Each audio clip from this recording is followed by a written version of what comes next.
Somewhere high up in mountains far, far away from civilization, the sun rises over the clouds and a cold wind blows, unable to hide the sound of an egg hatching. You struggle to come out of the egg with your weak limbs, all 6 of them, but the golden sunrise that matches the color of your nest and all the treasures around it heartily welcomes you. You are a majestic griffin, the undoubted king of beasts, who is unmatched both on earth and in the sky. You have the body of a lion and the wings and head of an eagle, truly the best of both worlds.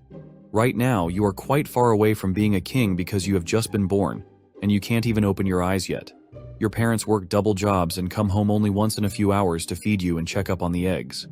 But don't be afraid, they are not neglecting you because they didn't want you. Instead, the reason is just the opposite. You don't need to worry about that yet, because that will be explained to you once you grow a bit older. Usually, any creature will be stupid when it is just born, but not you, because after all, you are not just a regular creature, but a mythical beast. That means you don't grow at the same slow pace as the rest of the normies, at least mentally. You become able to understand and think around the same time you open your eyes, and that may not take more than a couple of weeks. However, you still can't even walk properly without bumping into things around the nest, so you better stop thinking about flying right now. Now that your eagle eyes that can beat any telescope have finally opened, you look around and see your nest and your siblings that have also come out of their eggs. Most of them are still blind, so they can't yet see that your nest looks quite shiny and beautiful, and that is your first introduction to gold. You notice a lot of it in the cave where your nest is.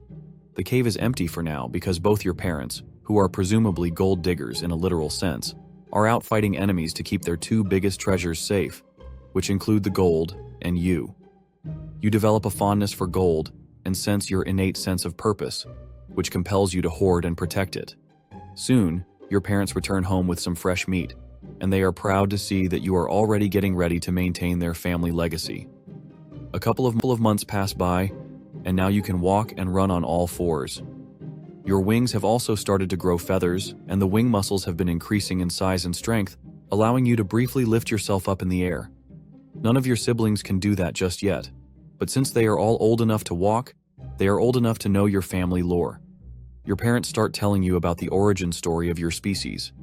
No one knows exactly how you lot came into being, but their best guess is that one day a lion and an eagle were traveling together, and one night when they were too tired, they came across a hotel that had just 1 room left. You have never even seen a lion or an eagle, but as you know, you're smart, so you make sense of the story quickly.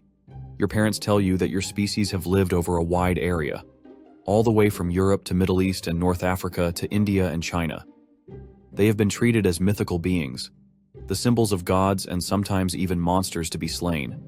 But none of that really matters. Next, your parents give you the affirmation of what you already know.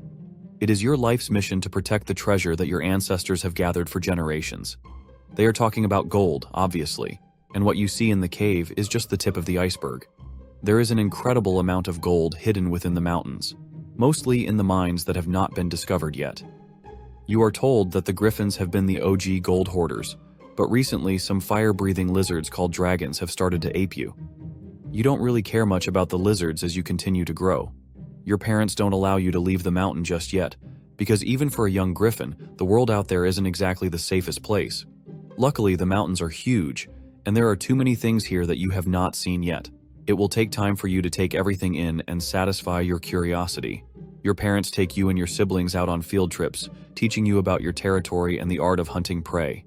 You see your parents swoop full-grown deer with ease, but you can only try the skills you have learned on rabbits and other smaller creatures.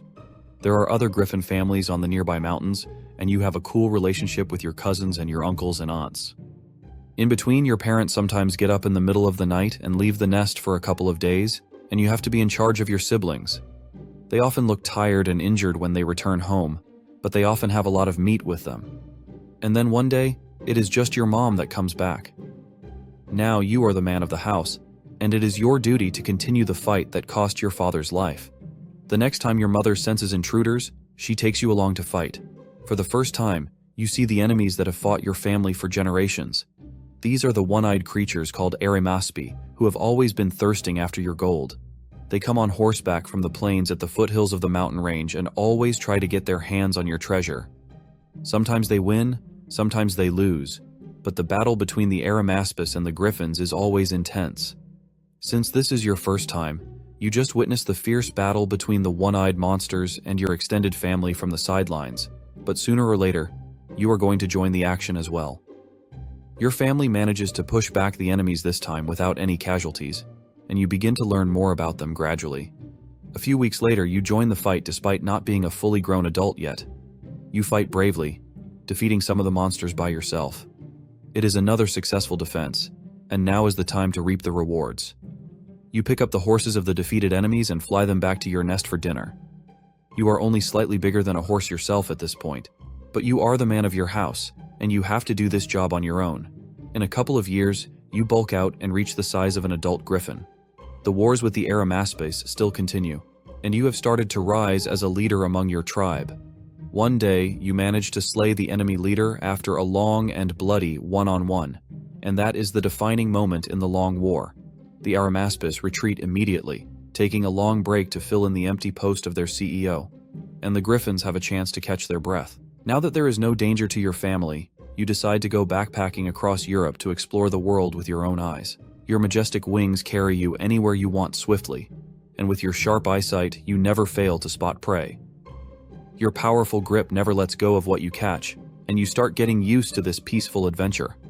Well, that doesn't last long because you ventured out a little too far from the uninhabited zones and reached near a settlement of another species that looks quite intelligent.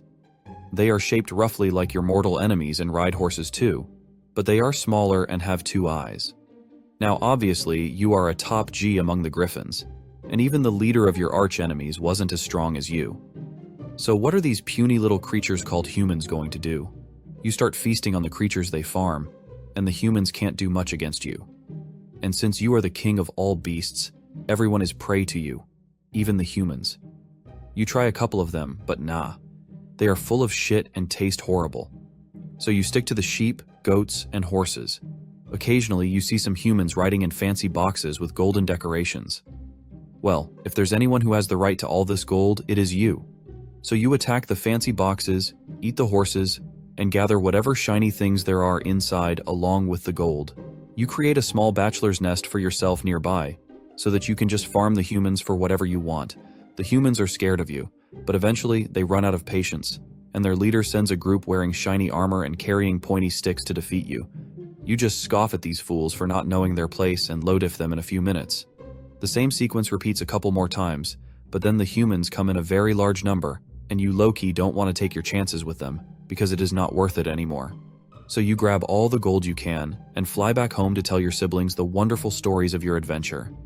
Everyone around you starts telling you to get a wife and create some strong offspring to carry on the tradition, and you do just that.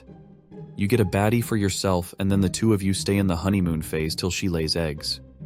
Meanwhile, you learn that the Aramaspi have started raising their heads once again, but you are there to protect the gold and your young ones, so the Griffins have more confidence. Unfortunately, there's another problem that they have never faced before. The humans followed you all the way to your home for revenge, but now that they have seen the gold, their priorities have shifted. You try to shoo them away, but they are really aggressive in their efforts to mine gold from the mountains. They try to find a way to your nest as well, but they haven't invented mountaineering yet, so they give up halfway and start calling you a holy beast because you live so high up that they genuinely believe that you live in heaven. They relay the message to their leader, who decides to give up the idea of hunting you and instead adopts you as the symbol for strength and royalty. You don't give 2 shits about that though, and it doesn't mean that all humans respect you. Some of them think that since you are a mythical beast, all your body parts are magical. These vile humans try to hunt your kind down for that, and though their success rate is low, anything above 0% means that the Griffins are dying.